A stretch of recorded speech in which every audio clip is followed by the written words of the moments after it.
이 아침에도 오늘 하나님 말씀 함께 읽고 또 우리 찬양한 것처럼 또 하나님 앞에 나와 기도하겠습니다. 오늘 말씀 누가복음 18장 1절부터 14절까지의 말씀 같이 보겠습니다. 제가 봉독합니다. 예수께서 그들에게 항상 기도하고 낙심하지 말아야 할 것을 비유로 말씀하여 이르시되, 어떤 도시에 하나님을 두려워하지 않고 사람을 무시하는 한 재판장이 있는데, 그 도시에 한 과부가 있어 자주 그에게 가서 내 원수에 대한 나의 원한을 풀어주소서 하되, 그가 얼마 동안 듣지 아니하다가 후에 속으로 생각하되 내가 하나님을 두려워하지 않고 사람을 무시하나 이 과부가 나를 번거롭게 하니 내가 그 원한을 풀어주리라. 그렇지 않으면 늘 와서 나를 괴롭게 하리라 하였느니라. 주께서 또 이르시되, 불의한 재판장이 말한 것을 들으라. 하물며 하나님께서 그 밤낮 부르짖는 택하신 자들의 원한을 풀어주지 아니하시겠느냐? 그들에게 오래 참으시겠느냐? 내가 너희에게 이르노니 속히 그 원한을 풀어주시리라. 그러나 인자가 올 때에 세상에서 믿음을 보겠느냐 하시니라. 또 자기를 의롭다고 믿고 다른 사람을 멸시하는 자들에게 이 비유로 말씀하시되, 두 사람이 기도하러 성전에 올라가니 하나는 바리새인이요 하나는 세리라. 바리새인은 서서 따로 기도하여 이르되 하나님이여, 나는 다른 사람들 곧 토색, 불의, 간음을 하는 자들과 같지 아니하고 이 세리와도 같지 아니함을 감사하나이다. 나는 일해에 2번씩 금식하고 또 소득의 11조를 드리나이다 하고, 세리는 멀리 서서 감히 눈을 들어 하늘을 쳐다보지도 못하고 다만 가슴을 치며 이르되, 하나님이여 불쌍히 여기소서, 나는 죄인이로소이다 하였느니라. 내가 너희에게 이르노니 이에 저 바리새인이 아니고 이 사람이 의롭다 하심을 받고 그의 집으로 내려갔느니라. 무릇 자기를 높이는 자는 낮아지고 자기를 낮추는 자는 높아지리라 하시니라. 아멘. 네, 오늘 말씀 제목을 이웃을 위한 기도로 오늘 말씀을 같이 묵상하고자 합니다.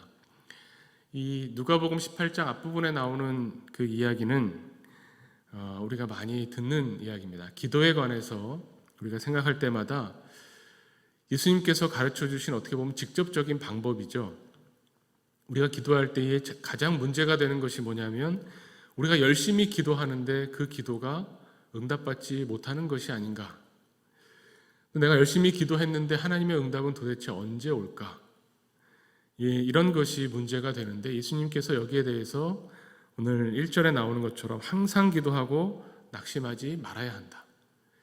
기도에 임하는 우리의 자세, 기도하면서 하나님을 향해서 우리가 갖는 이 믿음의 마음이 뭐냐면, 낙심하지 않고 계속 기도해야 된다는 겁니다. 그래서 나오는 이야기, 예수님께서 주신 비유 이야기가 이 불의한 재판장과 과부의 이야기죠. 그런데 이 이야기를 여러 가지로 해석할 수 있을 겁니다.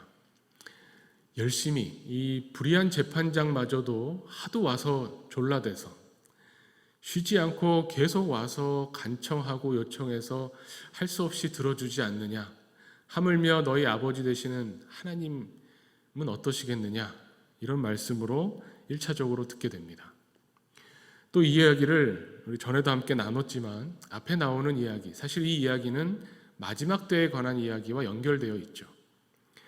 그래서 마지막 때, 이 불의한 재판장이 넘쳐나는 이 마지막 때는 우리가 일자로 시간을 쭉 늘여놨을 때 점점 다가오는 때라고 볼 수도 있고, 예수님 때도 어떻게 보면 종말의 때, 그러니까 우리가 항상 의식적으로 또 믿음을 가지고 종말의 때를 바라보며 지내는 사람들에게 하나님의 나라가 이미 임했고 또 아직 온전히 임하지 않으셨다고 하는 이 마지막 때를 항상 의식하며 살아가는 우리에게는 이 과부와 재판장의 이야기가 지금 우리에게도 일어나는 현실의 이야기로 또 다가옵니다.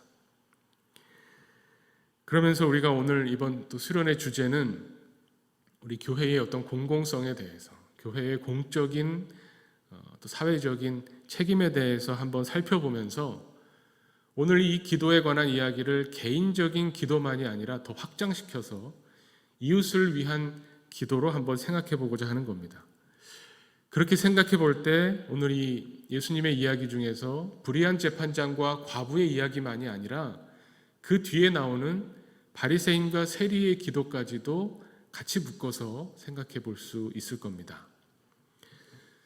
이 과부와 재판장, 불의한 재판장의 이야기를 그냥 개인적인 어떤 이야기, 또 개인의 기도에 관한 이야기로만 보면 우리가 이제 과부에게 동일시가 되는 거죠.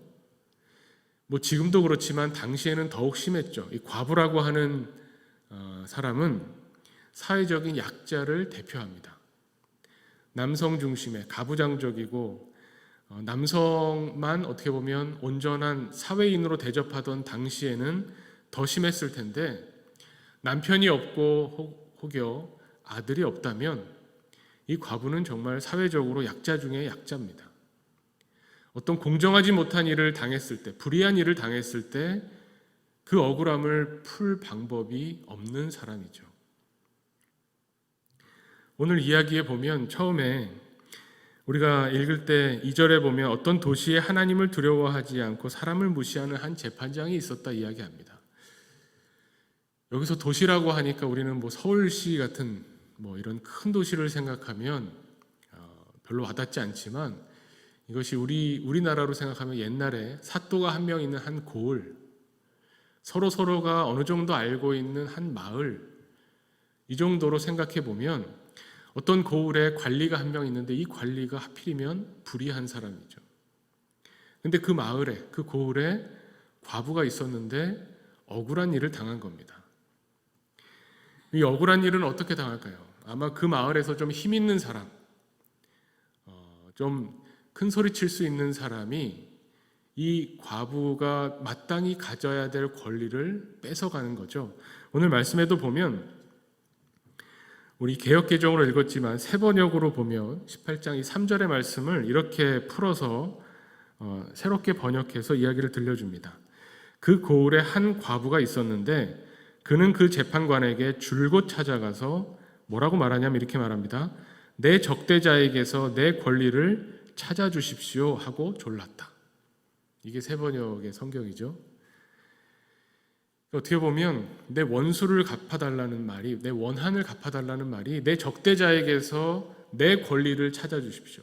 이 권리는 내가 마땅히 누려야 하는 나의 권리인데 이것을 나를 만만하게 보는 사람, 나를 적대하는 사람이 내게서 이것을 뺏어갔다는 겁니다. 다르게 말하면 우리가 살아가는 데 있어서 공정한 것, 정의로운 것을 실현해달라는 요청이죠. 근데 하필이면 이 고을의 재판장은 불의한 사람입니다. 의로운 사람이 아닙니다. 공정하고 정의로운 것을 실현할 생각이 없습니다. 아마도 이 적대자가 힘 있는 사람이라면 이 힘 있는 사람 쪽으로 판결을 굽게 하겠죠. 그것이 불의한 사람이죠. 내가 공정하지 못한 일, 정의롭지 못한 일을 당했을 때 이 정의로운 일을 행하고 싶은데, 이 정의를 되찾고 싶은데 그것을 가서 호소해야 되는 사람이, 정의를 찾아줘야 되는 사람이 불의하다. 이것이야말로 지금 우리도 어떻게 보면 겪고 있는 이 현실의 이 세상의 이야기죠. 여기에서 예수님의 말씀의 아주 결정적인 부분은 뭐냐면 이 불의한 재판장도 이 과부가 찾아와서 계속적으로 요청할 때 결국은 귀찮아서라도 들어주지 않느냐. 하물며 하나님은 어떻게 하시겠느냐라고 하면서 뭐라고 말씀하시냐면 7절에 그 밤낮 부르짖는 택하신 자들 이들의 원한을 풀어주시지 않겠느냐. 여기서 중요한 것이 제가 이 기도를 개인적인 기도에서 이웃을 향한 또 이웃과 함께하는 기도로 확장했을 때 여기 복수가 나오죠. 밤낮 부르짖는 택하신 자들, 이 사람들이 과연 누굴까? 개인적인 기도로 보면 이 한 사람 한 사람이 다 과부여야 됩니다. 앞에 나온 과부가 여러 명 있어서 복수가 되는 것처럼 생각하면 개인적인 기도로 끝낼 수 있지만 여기서 말하는 밤낮 부르짖는 자들이 누굴까를 생각해 보면 꼭 과부가 아니어도 됩니다. 이게 한 마을입니다. 이 마을에 굉장히 힘 있는 한 사람이 있습니다. 이 사람이 약한 사람들의 마땅히 누려야 될 권리를 인정해 주지 않고 자기 마음대로 휘두릅니다. 아마 이 과부가 남편이 물려준 재산이 있었을지도 모르는데 그것을 막 뺏어도 누가 뭐라고 할 수 없는 힘 있는 사람이었다면 이 약한 과부의 이웃에 사는 사람들은 어떤 마음이었을까요? 어떤 심정이었을까? 저는 그걸 한번 생각해 보는 겁니다. 여기에 등장하진 않지만 예수님의 비유 이야기에 직접적으로 나와서 한마디도 하지 못하지만 이 마을이라고 하는 공동체를 처음에 예수님이 상정해 주셨죠. 이 고을에, 이 마을에 재판장도 있고 힘 있는 사람도 있고 과부도 있다면 또 함께하는 이웃들도 있었을 겁니다. 이웃들은 과부의 딱한 사정을 몰랐을까요? 옆에서 보면서 저러면 안 되는데 힘 좀 있다고 해서 이 마을에서 여러 가지 힘 있는 그 영향력을 끼친다고 해서 저러면 안 되는데 이런 마음을 가졌겠죠. 하지만 나서서 이 과부를 편들어주기 어려웠을 겁니다. 이 공동체라고 하는 것은 어떻게 보면 마을 공동체라고 하는 것은 그런 면이 없잖아 있습니다. 옆에 사람이 딱한 일을 당하고 억울한 일을 당하는데 나서서 이 억울함을 변론했다가는 나도 억울한 일을 당할까 봐 말하지 못하죠. 그러면 어떻게 하겠습니까? 과부가 재판장에게 나가서 이 불의한 일에 대해서 호소할 때 같이 나가지는 못하지만 골방에 들어가서 하나님 앞에 부르짖는 이웃들은 있겠죠. 내가 직접 도와주지 못하지만 하나님 저 딱한 과부의 사정을 좀 하나님께서 해결해 주십시오. 그 밤낮 부르짖으면서 하나님께 호소하는 이웃들, 이 이웃들을 한번 생각해 봤습니다. 저는 그 이웃들의 기도가 뒤이어서 나오는 예수님의 이야기에서 이 세리의 기도와 같지 않았을까? 물론 여기에 바리새인과 세리라고 정해져 있기 때문에 이 세리의 기도가 오늘 세리의 기도를 보면 하나님 앞에 나서서 하나님 나를 불쌍히 여기소서 나는 죄인이로소이다 라고 하는 것이 이 사람이 세리로서 동포들의 어떤 세금을 걷어내는 일 때문이기도 하겠지만 나도 먹고 살아야 되니 이 일을 하는 것, 또 불의한 줄 알면서도 어쩔 수 없이 일을 행해야 되는 이런 사람들의 기도라는 거죠. 아마 과부의 옆집 사는 사람도 이런 기도를 했을지 모릅니다. 하나님, 우리를 좀 불쌍히 여겨주십시오. 직접적으로 가서 이 정의를 행해야 되는 이 재판장에게, 근데 이 사람이 불의한 사람인데 거기 가서 호소할 수 없고 불의한 일인지 뻔히 알지만 나설 수 없는 우리를 불쌍히 여겨주십시오. 나는 정말 죄인입니다. 내가 할 수 있는 일이 없습니다. 하나님께 나와 부르짖는 것밖에는 할 수 있는 것이 없습니다라는 이 죄인의 기도.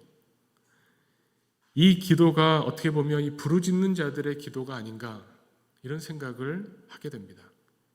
왜냐하면 우리도 이런 일들을 겪기 때문에 그렇죠. 저도 이런 일들을 겪기 때문에 그렇습니다. 차라리 내가 재판장이라면 시원하게 정의를 실현할 수 있을 텐데 실현해야 되는데 우리는 그러지 못하죠. 그 말은 뭐냐면 가만히 생각해 보면 예수님의 이 말씀 억울한 일을 당한 과부의 기도 이것이 우리의 기도고 억울한 일을 당한 과부를 바라보면서 하는 기도도 우리의 기도입니다. 이것이 결코 둘이 아니라는 겁니다. 이웃을 위한 기도라는 이 기도가 우리가 뭔가 대단히 잘나서 다른 사람을 위해서 기도해 줘야 되는 대단한 사람이어서 하는 기도가 아니라 이웃의 기도와 내 기도가 같은 기도이기 때문에 그렇습니다. 사실은 통해 있는 기도고요. 억울한 일을 당한 모든 사람이 함께 그 심정을 헤아리면서 하게 되는 기도가 되는 것이라는 거죠. 우리말에도 그런 말이 있죠. 과부의 사정은 누가 압니까? 과부의 사정은 과부가 알죠. 억울한 일을 당한 사람의 사정은 억울한 일을 당한 사람이 압니다. 이 불의한 재판관은 그 심정을 공감하지 못하고서도 귀찮아서라도 해줬던 이 일들이 우리는 너무나 공감하고 그 억울한 일을 나도 당할 수 있다. 또 나도 당했었다. 라고 하는 우리의 경험을 통해서 이 억울한 과부와 함께 기도하게 되는 겁니다. 하나님 앞에 나서서 하나님 우리를 불쌍히 여겨주십시오. 우리는 정말 힘이 없습니다. 하나님 우리를 불쌍히 여겨주시고 우리의 이 연약함을, 우리의 이 부족함을, 우리가 죄인됨을 하나님 기억하여 주시고 우리의 이 억울함을 풀어주십시오. 근데 그것이 마치 이 사회에서 그래서 정의가 실현되는 것을 본 적이 있나요? 뭐 소소하게 볼 수는 있지만 우리가 사는 현실이 불의하고 불공정하고 힘없는 약한 사람들이 착취당하는 이 현실을 바라보면서 우리는 낙심하게 된다는 겁니다. 우리의 기도가 이루어지지 않나 보다. 이 억울함을 하나님께 호소하지만, 하나님께 부르짖으면서 원한을 이야기하지만 되지 않나 보다라고 할 때 이 말씀이 기억났으면 좋겠습니다. 낙심하지 말고 항상 기도해라. 우리의 눈에, 우리가 닿는 범위 안에서 우리 눈에 이 현실이 하나님의 공의가 이루어지지 않는 것처럼 보이지만 우리 부르짖는 자들이 기도할 때에 하나님이 이것을 속히 들어주실 것이다. 우리의 시간과 하나님의 시간이 다를 뿐이지 하나님은 반드시 우리의 기도를 들어주신다고 하는 것이 주님이 우리에게 하시는 말씀입니다. 우리가 이 과부의 기도를 이웃을 위한 기도로까지 확장해야 되는 이유가 또 하나 있습니다. 뭐냐면 이렇게 기도할 때 우리가 하나님 앞에 더욱 당당하게 기도할 수 있습니다. 이웃과 함께 기도하고 이웃을 위해서 기도하고 이웃을 위한 기도가 나의 기도라는 마음으로 기도할 때 우리가 낙심하지 않고 지치지 않고 하나님 앞에서 끈질기게 요구할 수 있다는 겁니다. 이 누가복음 오늘 18장 말씀을 읽었는데 앞부분에 보면 예수님이 기도를 가르쳐 주시는 부분이 나오죠. 누가복음 11장에 보면 우리가 잘 아는 주님의 주기도문, 마태복음에도 있고 누가복음에도 있죠. 주의 기도를 가르쳐 주십니다. 그러면서 누가복음 11장에 주님의 기도를 가르쳐 주시자마자 바로 이어지는 이야기 5절의 말씀이 이렇습니다. 또 이르시되 너희 중에 누가 벗이 있는데 밤중에 그에게 가서 말하기를 벗이여 떡 세 덩이를 내게 구워달라. 내 벗이 여행 중에 내게 왔으나 내가 먹일 것이 없노라. 이렇게 했다는 겁니다. 그러니까 이미 이 이야기 아시죠? 나 괴롭게 하지 말아라. 문이 닫혔고 우리 가족들이 모두 자고 있다. 그래서 거절할 수 있느냐라고 예수님 말씀하십니다. 원래 알던 사이고 친구여서 이 떡을 주는 게 아니라 이 간청함을 인해서 떡을 주게 될 것이다 라고 말씀하십니다. 이 사람의 이 간청함은 뭡니까? 이거 내가 먹을 떡이 아니라는 거예요. 한밤중에 일어나서 배고픈데 우리 집에 먹을 게 없네. 옆집 가서 냉장고에 있는 거 나 달라. 이러면 사람이 그렇게까지 뻔뻔하기 힘들죠. 우리 집안 식구들 다 자고 있는데 자기 집에 먹을 거 없다고 우리 집에 와서 자기 배고프다고 먹을 걸 달라느냐. 근데 이 사람이 당당하게 가서 문을 쾅쾅쾅 두드리면서 식구들이 다 일어나더라도 나한테 떡을 줘야 된다라고 말할 수 있는 이 간청은 하루 종일 몇 날 며칠을 걷고 여행해서 나에게로 온 이 지친 나의 친구를 위해서 내가 가서 옆집 가서 두드릴 수 있다는 겁니다. 그 마음으로 두드리기 때문에 간청함이 나오는 것이고 그 마음이 전달됐기 때문에 이 사람은 문을 열어주고 떡을 줄 수밖에 없다는 것이 예수님이 기도에 관해서 우리에게 가르쳐 주시는 말씀이라는 겁니다. 우리가 교회를 위해서 존재하는 게 아니죠, 사실.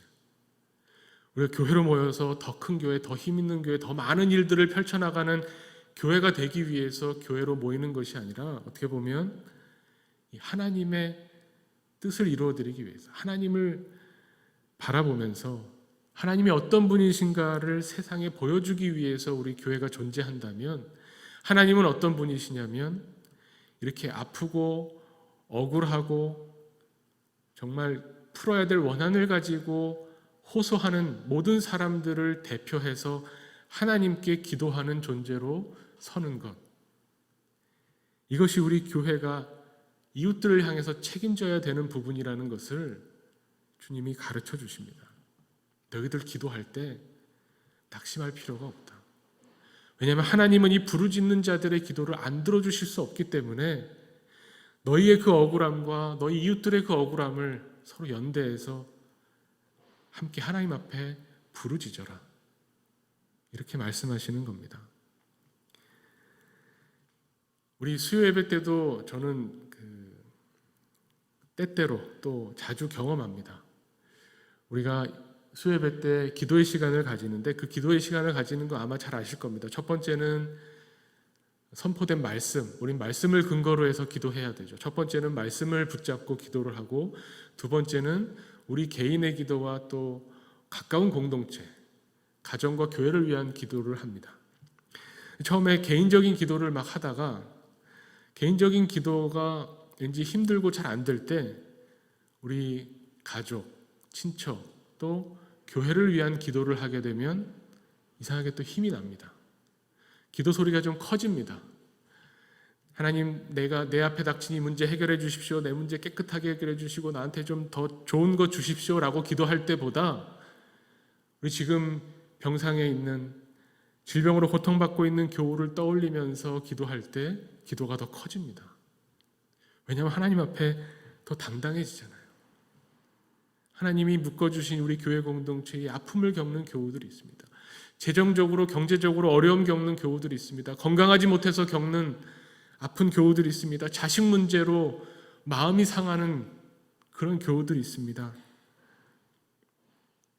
여러 가지 갈등 속에서 힘들어하는 교우들이 있습니다. 하나님, 우리의 기도를 들어주십시오. 우리를 불쌍히 여겨주십시오라고 할 때 우리의 기도가 커집니다. 세 번째로 기도할 때는 우리 이웃을 위해서 기도하죠. 나라와 민족을 위해서, 이 사회를 위해서 기도할 때는 더욱 힘있게 기도할 수 있습니다. 이것이 하나님이 우리에게 옳은 것을 행하라고 말씀하신, 하나님 앞에 옳은 것, 하나님 앞에 공의롭고 하나님이 좋다고 여기시는 일이라고 하는 믿음이 있을 때에 이웃을 향해 기도하는 우리의 기도는 더욱 힘있게 됩니다. 내 문제만 가지고 기도를, 물론 내 문제를 가지고 기도하지만 내 문제만 가지고 기도할 때보다 내 문제를 더욱 확장시켜서 우리의 문제로, 이웃의 문제로 하나님 앞에 호소하고 부르짖을 때에 우리가 기도를 통해서 더욱 큰 은혜와 위로와 힘을 얻게 됩니다.